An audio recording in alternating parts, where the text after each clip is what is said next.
The daughter of an Air Force two-star general, our next guest was sworn into Congress on January 3rd, 2023. She represents Florida's 15th Congressional District. She previously served as Florida's Secretary of State under the DeSantis administration. She is a graduate of the University of Florida and has earned a bachelor's degree in political science as well as a law degree. Ladies and gentlemen, please give a warm welcome to the Honorable United States Representative Laurel Lee.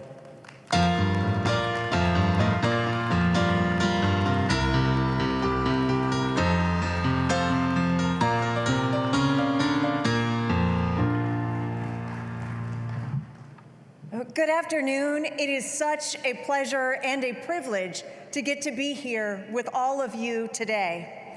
Standing before this gathering of more than 1,500 proud veterans and legionnaires, I am so mindful of the incredible honor, service, and patriotism that this organization represents. So you heard just a moment ago that I had the privilege and experience of growing up in one of our nation's military families. I was actually born at Wright-Patterson Air Force Base. And so I really got to live that experience. Oh, we've got some Wright-Pat back there. I got to live the experience of seeing what service instills in Americans, the resilience, the honor, the patriotism from our service members and from their families.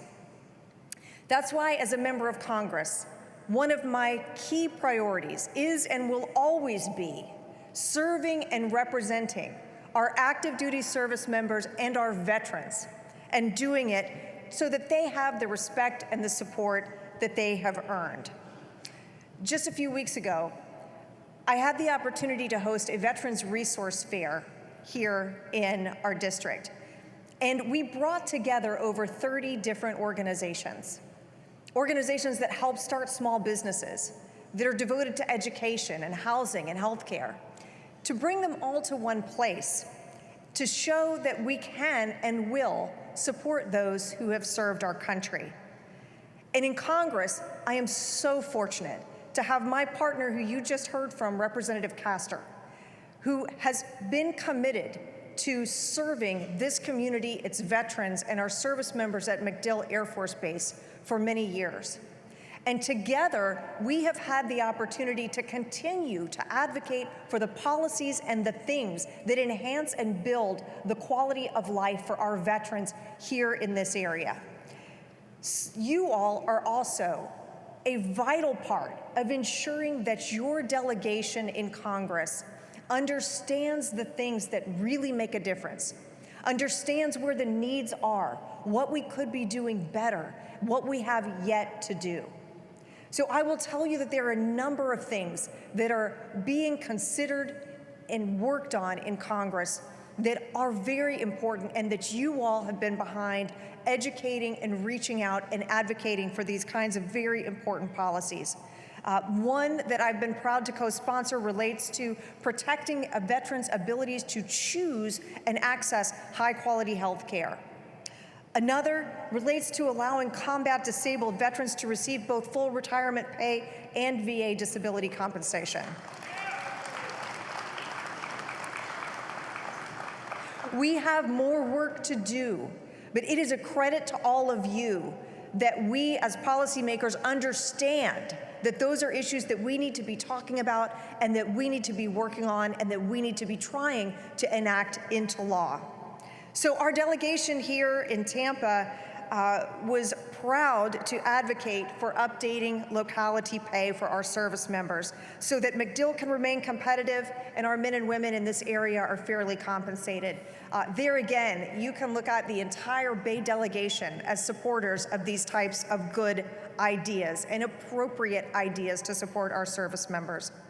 And none of this work happens without the partnership between your delegation and all of you, to bring to us your stories, your experiences, and your perspective on the work we have yet to do. You fought for the GI Bill, you fought for veterans' health care and disability benefits, and the national security policies that keep our nation safe. You continue to be at the very front of understanding what veterans need to transition back to civilian life, mentoring young people, advocating for patriotic education, and leading the charge to end veterans' homelessness. You remind us every day that service lasts a lifetime, and so too must our commitment to our nation's veterans. The American Legion embodies these truths: that those who wore the uniform must never be left behind, and that America is the strongest when we keep our commitments to our veterans. So I will close with this. As someone who has seen the honor of service up front from your representative in Congress, I thank you. I thank you for your courage, for your service, and for your continued commitment to our country. I am honored to work alongside you to ensure that every veteran receives the care, the benefits, the respect that they deserve. Thank you so much for having us here today. May God bless you, and may God bless the United States of America.